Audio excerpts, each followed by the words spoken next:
रामकृष्ण हरी विठ्ठल केशव. जीवात्माला मरण नाही हे लक्षात ठेवा. मरण हे देहाला असते, परंतु हे मनुष्याच्या अज्ञानपणामुळं कोणत्या कर्माचं कोणतं फल मिळणार आहे हे मनुष्याला माहीत नसल्यामुळं आपण ते कर्म करावं का. हे बा, देहाला आला म्हणजे कोणत्याही देहाला आला तर कर्म हे करावंच लागतं. मी करणार नाही म्हणून चालत नाही, किंवा कर्म हे कुणाला चुकलेलं नाही, परंतु कर्म करत असताना फलाची अपेक्षा न करता जर कर्म केलं तर कोणत्याही प्रकारचं दुःख प्राप्त न होता सुखाची प्राप्ती होते. तुकाराम महाराज म्हणतात, जीव हा स्वतःचं मरण कधीच पाहू शकत नाही. जीव न देखे मरण, धरी न सांडी जीर्ण, संचित प्रमाण भोग शुभाशुभाशी.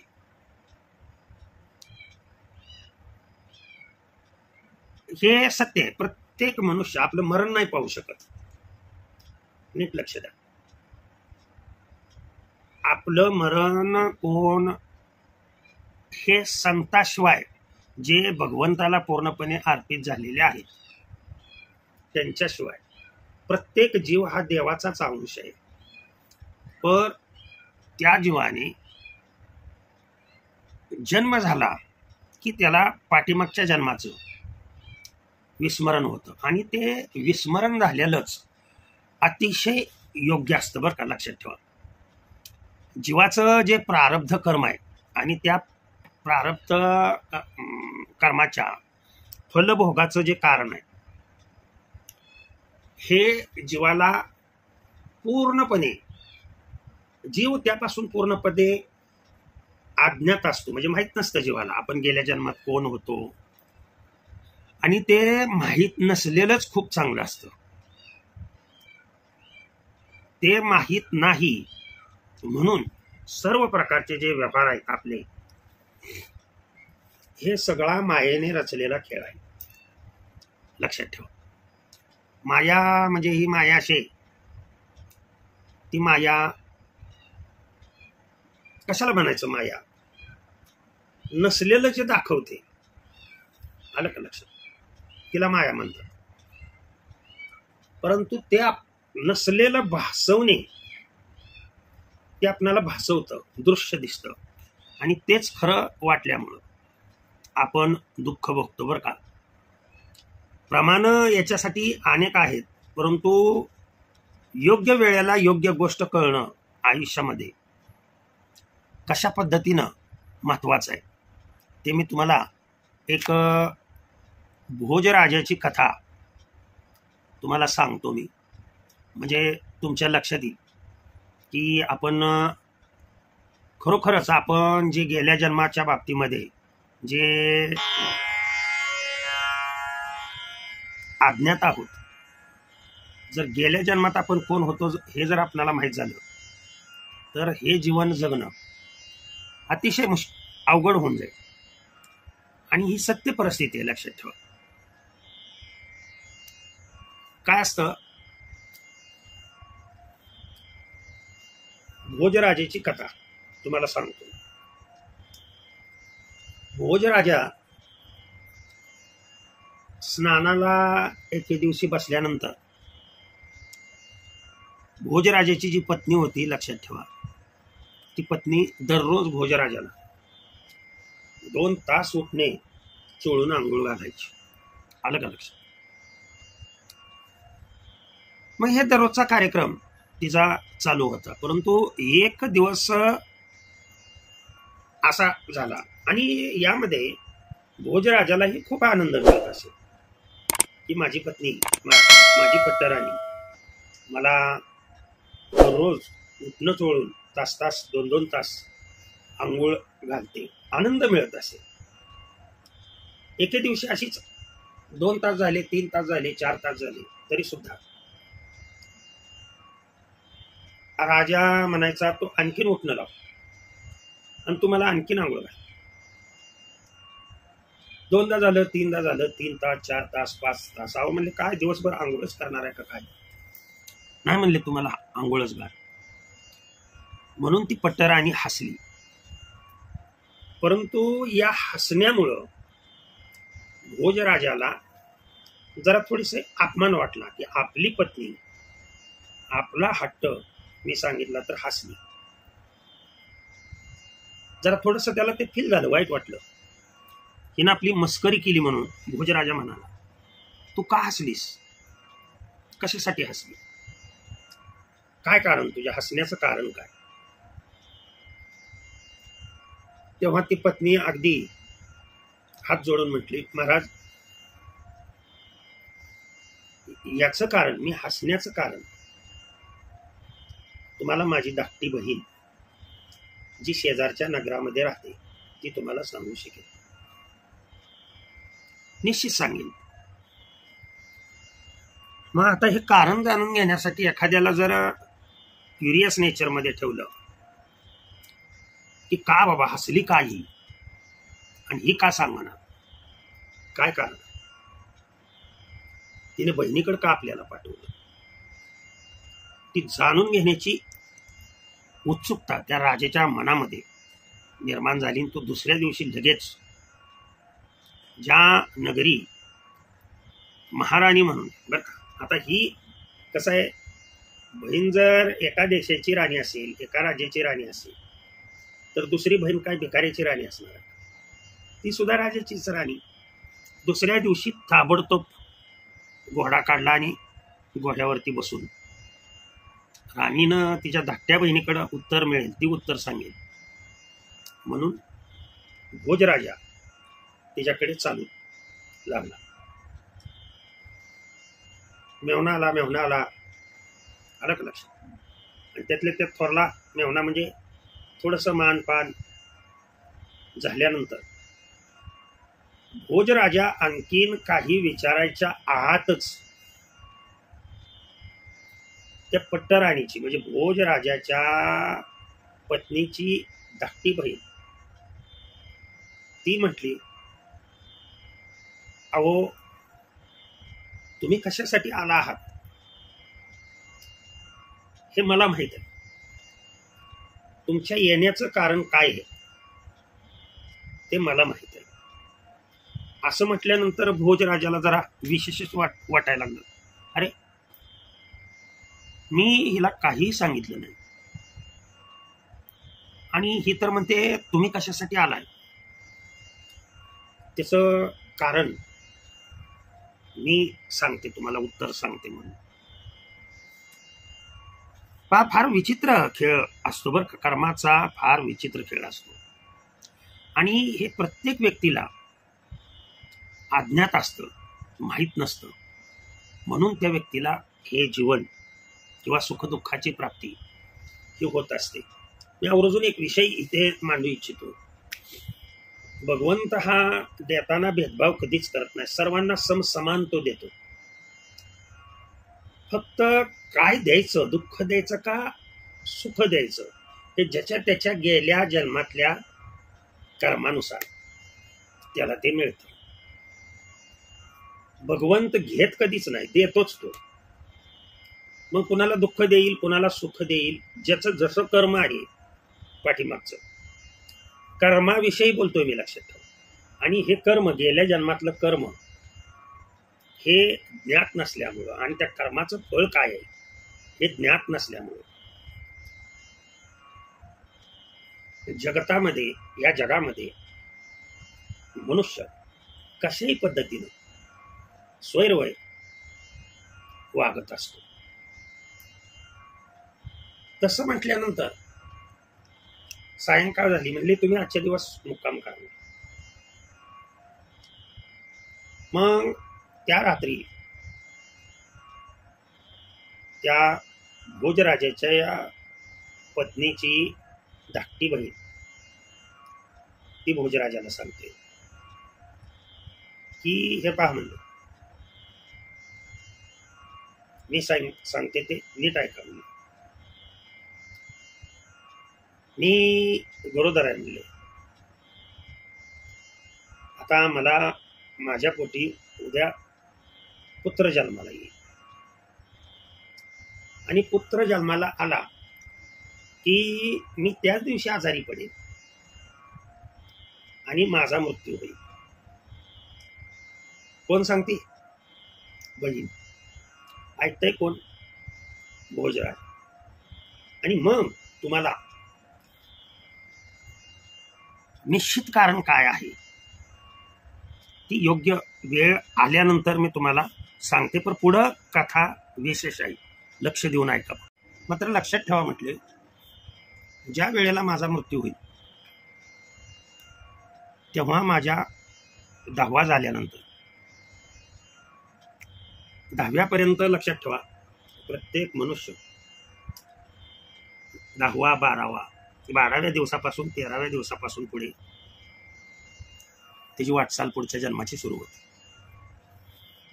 ती बहीण सांगते, पत्नीची बहीण सांगते, माझ्या पोटी उद्या पुत्र जन्माला येणार आहे आणि माझा मृत्यू होणार आहे. मात्र माझ्या 10व्या दिवशी मी विदर्भ राजाची कन्या म्हणून जन्माला येईल. मग मी गेली म्हणून माझ्या मुलाचं काय राहणार नाही. माझ्या मुलाचं पालन पोषण होईल, सर्व काही होईल. माझा मुलगा, मी या जन्मात जन्म दिलेला माझा मुलगा मोठा होईल. मी तिकडे विदर्भ राजाच्या पोटी जन्म घेऊन, मुलीचा जन्म घेऊन मी मोठी होईल. परंतु जेव्हा हा 20 वर्षाचा मुलगा होईल, या जन्मामध्ये असणारा मी जन्म दिलेला माझाच पुत्र जेव्हा 20 वर्षाचा होईल तेव्हा मी त्याची या जन्मामध्ये पत्नी होईल. म्हणजे मला ते मागणी घालतील, माझा आणि त्यांचा लग्न सोहळा अगदी थाटामाटात पार पडेल आणि तुम्ही त्या लग्नाला उपस्थित राहा. आणि उपस्थित तुम्ही राहिल्यानंतर, तुम्हाला नाही बोलवलं तरी तुम्ही त्या लग्नाला उपस्थित राहा, असं ती बहीण सांगते. आणि त्यावेळेला मी तुम्हाला माझी बहीण का हसली स्नान घालताना ते मी सांगते. सगळा मायेचा खेळ आहे का, लक्षात ठेवा.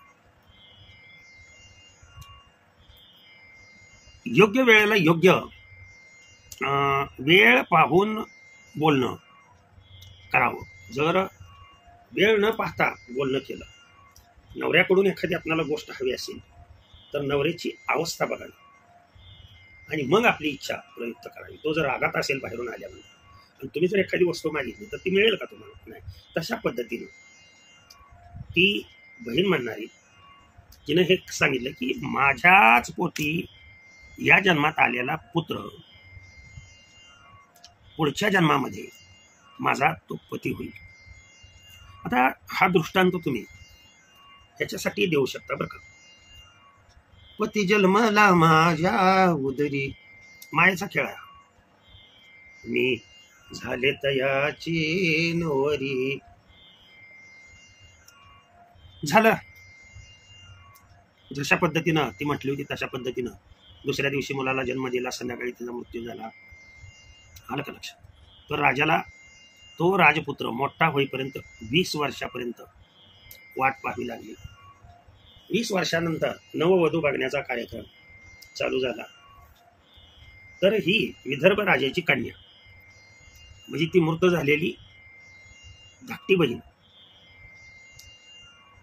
ही नववधू म्हणून या मुलाची पत्नी म्हणून त्यांचा विवाह झाला. लग्न सोहळ्याला राजाला न बोलवता राजा आला. लग्न सोहळा वगैरे पार पडला आणि ती नववधू जी आली होती ती म्हटली, मला फक्त या वृद्ध व्यक्तीशी, म्हणजे आता 20 वर्षाचा पुढे कालावधी गेला म्हणल्यानंतर भोजराजा जो आहे तो वृद्ध झाला. त्या व्यक्तीशी म्हणले 2 मिनिटं मला बोलायचं. सासरच्या मंडळीने बी परवानगी दिली. म्हणले काय हरकत नाही, म्हणले बोल. मग ती भोजराजाला मृत झालेली ती धाकटी बहीण या जन्मातली नववधू राजाला सांगू लागली, राजेसाहेब तुम्ही गेल्या जन्मामध्ये लहान होताना त्यावेळेला तुमची आई, की जी आता या आयुष्यामध्ये तुमची पत्नी आहे, गेल्या आयुष्यामध्ये ती तुमची माता होती, आई होती, आणि तुम्हाला स्नान घालण्यासाठी, आंघोळ घालण्यासाठी काय करावं लागत होतं? धरून आणावं लागत होतं, आणि धरून आणून पाटावर बसवावं लागत होतं. इतका आंघोळ करण्याचा तुम्हाला गेल्या जन्मामध्ये आळस होता. म्हणजे गेल्या जन्मातली तीच माता तुमची या जन्मामध्ये पत्नी म्हणून जन्माला आली आणि ती तुमची सेवा करायला लागली. गेल्या जन्मामध्ये तुम्ही आंघोळ करत नव्हता, आईला तुम्ही त्रास देत होता, ध्यानात आलं का तुमच्या? या जन्मामध्ये तिने दररोज तुम्हाला 2 तास आंघोळ घालते, तरी सुद्धा तुम्ही आंघोळीचा आनंद या जन्मामध्ये भोगत आहात.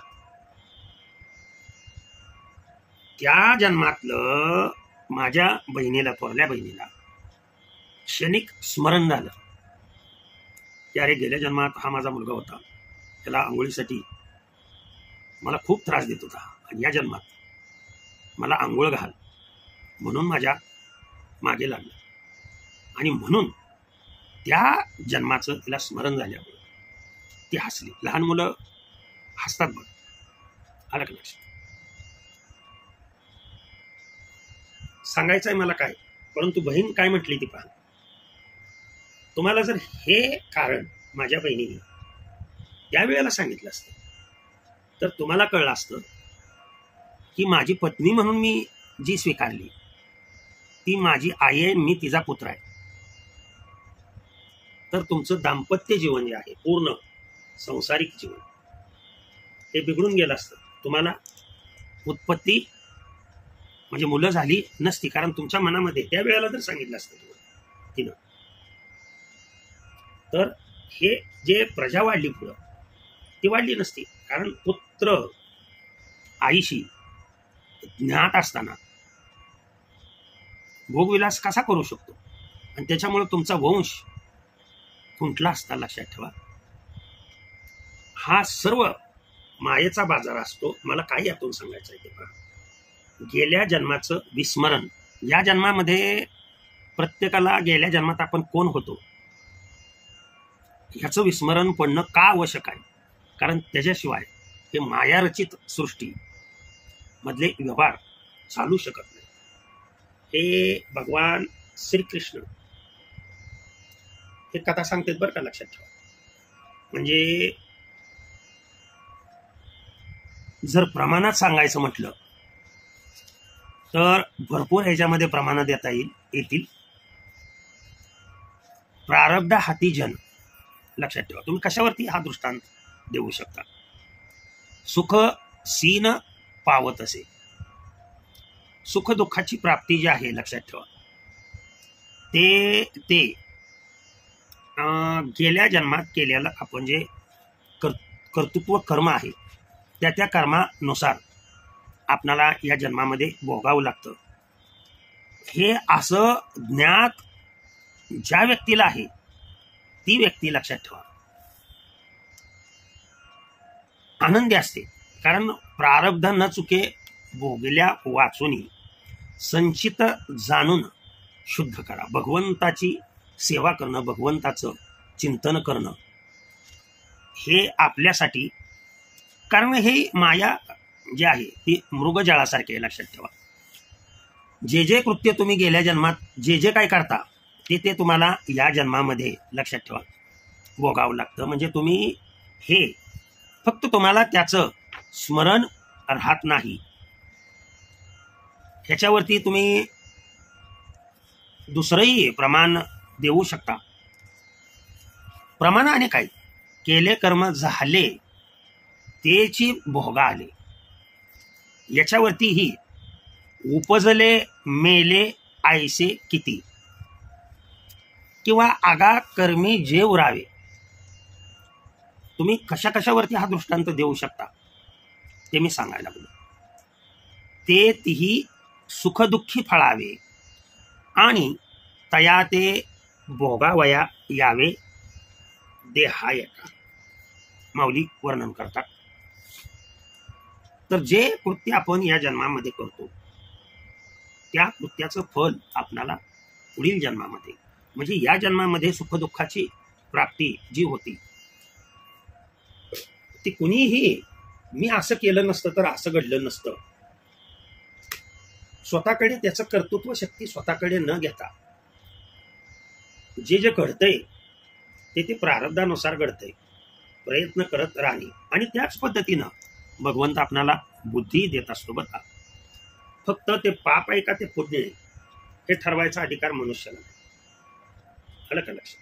कारण कर्माची गती देवाधिकांना सुटली नाही. लक्षात ठेवा. तुम्ही आम्ही तर मनुष्य आहोत. मात्र तो सकळ जीवांचा करी तो सांभाळ तुझं मोकलील ऐसे नाही किंवा ठेविले अनंते तैसेची राहावे चित्ती असू द्यावे समाधान.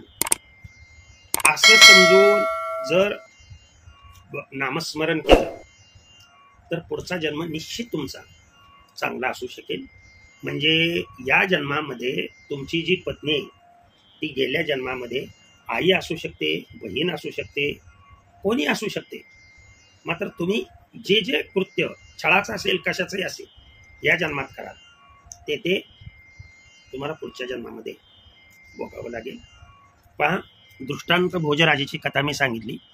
तुमच्या बुद्धिमत्तेप्रमाणे तुम्ही कुठेही ही बसवू शकता. सांगणं हे माझं कर्तव्य आहे. ते कुठं बसवायचं त्याचं ज्ञान तुमच्याकडे असणं आवश्यक आहे. झालेली सेवा भगवंताच्या चरणी अर्पण करून सेवेला पूर्ण विराम देतो. कुंडलिक वरदा विठ्ठल श्री ज्ञानदेव तुकाराम.